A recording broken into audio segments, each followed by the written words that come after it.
मेरा नाम अंकित पटेल है। मैं गुजरात स्टेट से हूँ। एंड मैं मैकेनिकल इंजीनियर हूँ। एंड 2024 में मैंने गेट दिया था। And I was selected in NPCI for interview. और मेरा इंटरव्यू था 4 जून 2024।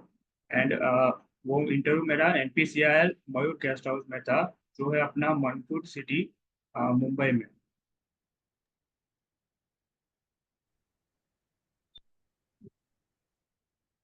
तो मेरा इंटरव्यू था मॉर्निंग में 8 में।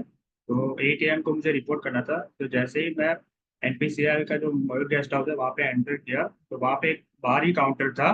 तो वहाँ पे एक टोकन दे रहे थे पेपर में ऐसा। तो टोकन में अपना ब्रेकफास्ट होता है, लंच का टोकन होता है, और दो फॉर्म देते हैं जस्ट फॉर अटेंडेंस के लिए, वो भरना होता है। तो वो टोकन लेकर पहले ब्रेकफास्ट करना होता है। ब्रेकफास्ट करने के बाद एक रूम में जाते हैं जहाँ पे वो डॉक्यूमेंट वेरिफिकेशन करना होता है। तो जो दो फॉर्म एक्स्ट्रा दिया है वो, उसमें तो सिंपल डिटेल्स होता है, अपना गेट का डिटेल्स, नंबर, फिर अपना एप्लीकेशन नंबर, कौन सी ब्रांच से हो। प्लस वहाँ पे बहुत बहुत सारी टीम बैठी रहती है, जैसे मैकेनिकल, केमिकल, इंस्ट्रूमेंट, सबकी टीम साथ में ही बैठी रहती है। तो वो जो टोकन नंबर देते हैं, तो वो अनाउंस करते हैं जैसे 1 2 3, उसके हिसाब से आपको पूरे डॉक्यूमेंट्स जो उन्होंने लिस्ट दिया हुआ है, ठीक है, जो कॉल लेटर है उसमें लिस्ट दिया हुआ है पूरा डॉक्यूमेंट्स को, तो ऐसे ही नंबर वाइज उनको अरेंज करना होता है। उसका जेरोक्स कॉपी प्लस जो ओरिजिनल डॉक्यूमेंट्स है वो। और एनपीसीआर में एक चीज वो है कि वो थोड़ा डॉक्यूमेंट वेरिफिकेशन में वो बहुत स्ट्रिक्ट है। मतलब इनकेस थोड़ा उधर उधर हुआ तो वो इंटरव्यू के लिए बैठने भी नहीं देते हैं। पर वो थोड़ा सपोर्टिव भी है। तो इनकेस मान लो कि कोई किसी से डॉक्यूमेंट अगर भूल गया हो, तो वो क्या कर रहे थे, वो जेरोक्स कॉपी है ना, वो प्रिंट आउट देते थे वो लोग। उनको मेल वगैरह कुछ करना होता है वहां पे ही। तो एक मैडम थी, वो सबको प्रिंट आउट वगैरह देती थी। तो वो एक चीज बहुत हेल्पफुल करते थे वो लोग। पर but I also want to say that they are very strict in document verification. So आप पहले से ही पूरा प्रिपरेशन करके जाओ पूरे डॉक्यूमेंट्स के साथ, फोटो कॉपी के साथ। और कुछ मतलब गलत डिटेल्स वगैरह, डॉक्यूमेंट्स वगैरह मत दिखाना, जो भी है वहाँ पे सच ही बोलना है। क्योंकि अगर गलत कुछ भी हुआ तो वो डायरेक्ट कैंसिल कर देते हैं।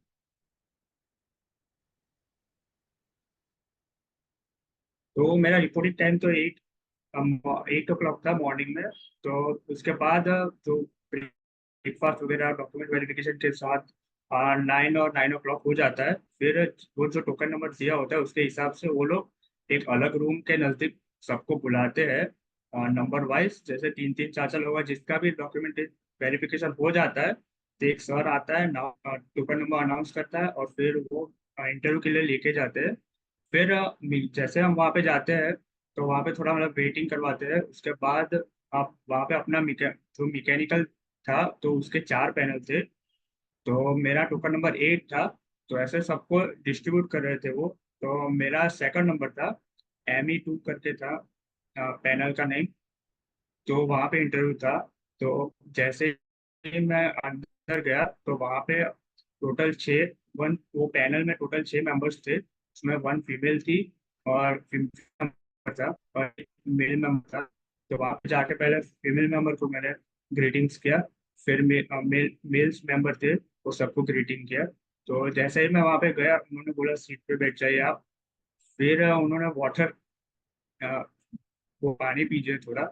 उसके बाद फिर डायरेक्ट उन्होंने मतलब ऐसा इंट्रोडक्शन पूछा नहीं कि आप इंट्रोड्यूस कीजिए, डायरेक्ट उन्होंने वही पूछा कि आप कहाँ से आए हो, आपने बीटेक कहाँ से किया, आपने बीटेक। तो जैसे कि आप स्क्रीन पे देख रहे हैं, ये मेरे इंटरव्यू क्वेश्चंस थे। तो वहाँ पे कोई लैंग्वेज बैरियर नहीं है कि आप इंग्लिश में ही बोलना है कि हिंदी में ही, मतलब आप हिंदी भी बोल सकते हो। और वो क्वेश्चन भी कभी कभी हिंदी में भी पूछ लेते हैं, तो आप हिंदी भी उसमें बोल सकते हो। तो जैसे ही मैं वहाँ पे गया, तो फिर पानी वगैरह उन्होंने पूछा मुझसे। उसके बाद पूछा कि आप कहाँ से हो। उसके बाद फिर आपने बीटेक कहाँ से किया। फिर आफ्टर बीटेक मेरा मैंने जॉब किया था। तो 5 साल मेरा वर्क एक्सपीरियंस था। तो आप उन्होंने बोला कि आपने कहाँ पे जॉब किया था, तो आप जॉब का मतलब वर्क प्रोफाइल बताया कि क्या क्या आपने जॉब प्रोफाइल, मतलब क्या क्या काम किया था, आपने क्या क्या लर्निंग सीखा है, और आपने एट द एंड जॉब क्यों छोड़ा और ये डिसीजन क्यों लिया कि आपको जॉब ये छोड़ के फिर बीएसयू में आना है। फिर उन्होंने वो भी पूछा कि ये पुराना एक्सपीरियंस है वो काउंट नहीं होगा तो आपको मतलब चलेगा वो सब चीज़। और वो सब बेसिक जो एचआर के क्वेश्चंस थे वो उन्होंने स्टार्टिंग में ही पूछ लिए। उसके बाद उन्होंने बोला कि आप वहाँ पे बोर्ड रहता है और एक पेन रहती है तो आप बोला कि बोर्ड पे आप जाइए और आपके जो फेवरेट सब्जेक्ट्स हैं वो आप लिख लीजिए। तो मैंने 3 फेवरेट सब्जेक्ट्स लिखा था, thermodynamics, fluid mechanics and and Tom. तो पहला क्वेश्चन मेरा था जो फ्लूइड मैकेनिक्स से था, उसमें क्या था कि एक पहाड़ एक माउंटेन होता है बीच में और उसके लेफ्ट साइड में विलेज होता है जो थोड़ा डाउन साइड रहता है और राइट साइड में होता है अपना लेक। तो हमें लेक से विलेज पानी ट्रांसफर करना है और विदाउट माउंटेन में ड्रिल किया हुआ। तो आप क्या क्या वेज कैसे का आप पानी को ट्रांसफर करेंगे और क्या क्या पॉसिबल वेज होता है।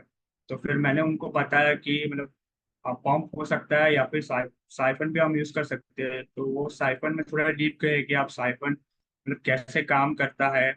अगर माउंटेन की हाइट बढ़ा दी तो साइफन जो है वो काम आएगा कि फिर हमें पंप भी यूज करना है। जैसे डीप में जाते हैं थोड़ा।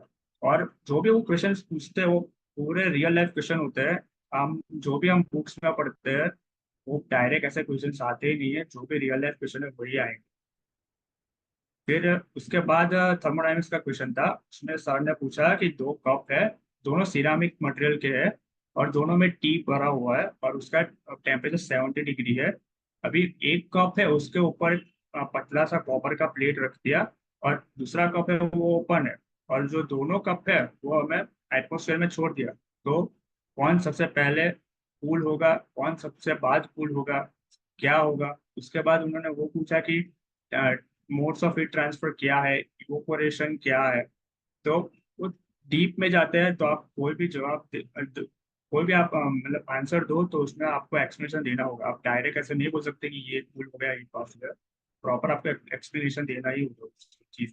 उसके बाद फिर टॉम टॉम के लिए सर ने पूछा कि आप टॉम में क्या क्या टॉपिक्स कवर किए। तो मैंने बताया था कि velocity analysis, links, gyroscope, balancing, vibrations. तो फिर वो पूरा डायरेक्ट सॉन्ग पे आ गए और उन्होंने एक सिचुएशन दिया कि मान लो कि आप एक वॉल है उसके आप उस पे आपको वॉच लगाना है वो नेल पे। तो जो नेल है खिल्ली तो उसको आपको डिजाइन करना है तो आप कैसे डिजाइन करो। तो फिर मैंने उनको फिगर ड्रॉ किया बोर्ड पे और उनको बताया कि ये वेट लगता है फिर मूवमेंट होगा। तो फिर उन्होंने बाद में पूछा कि मूवमेंट आप मूवमेंट बेंडिंग डायग्राम ड्रॉ कीजिए, आप स्ट्रेस डिस्ट्रीब्यूशन ड्रॉ कीजिए। तो वो सब थोड़ा डीप में गए वो लोग। उसके बाद फिर एट द एंड उन्होंने एक सर ने पूछा कि आप काकरापा स्टेशन गए हो और पावर प्लांट तो जो काकरापा है वो गुजरात में है। तो उसके रिगार्डिंग उन्होंने पूछा तो आप थोड़ा पावर प्लांट्स के भी रिगार्डिंग आप डिस्कशन कर मतलब थोड़ा इन्फॉर्मेशन ले लेना कि कितने पावर प्लांट्स है आपके नज़दीक में। और जो बेसिक उनका वेबसाइट पे आप जाके थोड़ा रिसर्च कर लीजिएगा। और उसके बाद फिर नॉर्मल पूछा कि आप वापस कैसे जाओगे। और फिर मेरा इंटरव्यू 20 to 25 नहीं 25 मिनट्स का था और जनरली सब 20-25 मिनट्स ही चल रहा था इंटरव्यू। तो मेरा तो मॉर्निंग में ही था। सेकंड सेकंड नंबर ही आ गया था क्योंकि 4 पैनल थी और 8 टोकन नंबर था। तो मेरा सेकंड राउंड में ही आ गया था। तो ये था मेरा इंटरव्यू का एक्सपीरियंस। तो मैं आपको वही सजेशन करना चाहता हूँ कि आप मॉक इंटरव्यूज दे क्योंकि जैसे ही आप वहाँ रूम में जाओगे आपको लगता है कि आपको सब आएगा। और वहाँ पे 6 पैनल्स होते हैं जो वो बहुत एक्सपर्ट्स होते हैं। और वो लोग अगर क्वेश्चंस पूछते हैं ना तो हमें जो नहीं मतलब आता है वो भी हम भूल जाते हैं। तो अगर मॉक दिया हुआ है ठीक है तो एक हमें ग्रिप मिल जाता है और एक पेस में आ जाते हैं कि ना हमें मॉक दिया है। तो वो जो डर रहता है तो वो डर एक डर पूरा साइड में हट जाएगा और आपको मतलब नॉर्मली फील होगा कि हाँ इट्स जस्ट अ इंटरव्यू। तो आप मतलब अगर आपके हाथ से इंटरव्यू जा रहा है तो वो भी आप कंट्रोल कर सकते हो। वरना अगर नया कोई भी होगा जिसने इंटरव्यू दिया ही नहीं है तो वो डायरेक्ट ही जाके 6 लोग को देख के ही पैनिक हो जाएगा। फिर ऐसे रियल लाइफ क्वेश्चंस पूछते हैं, वो नॉर्मल क्वेश्चंस पूछते नहीं है कि स्ट्रेस का फॉर्मूला बता दो वो सब पूछते नहीं है, डायरेक्ट वो एप्लीकेशन ही पूछते हो। तो उसमें वो पैनिक हो जाता था। अगर इफ मॉक आपने मैंने तो मॉक नहीं दिया था, तो वो मेरा थोड़ा प्रॉब्लम था, इसलिए मुझे ये सब फेस हुआ। तो अगर आप मॉक देते हो तो ये सब प्रॉब्लम होगा नहीं आपको, और आपको मतलब प्रिपरेशन भी बहुत अच्छे से हो जाएगा आपका। मॉक में आपको जो आपका स्ट्रेंथ है, वीकनेस है, वो क्लियरली पता चलेगा। विदाउट मॉक आपको कुछ पता भी नहीं चलेगा। और mock is very important for any interview process. So all the best for NPCL and other exams interview.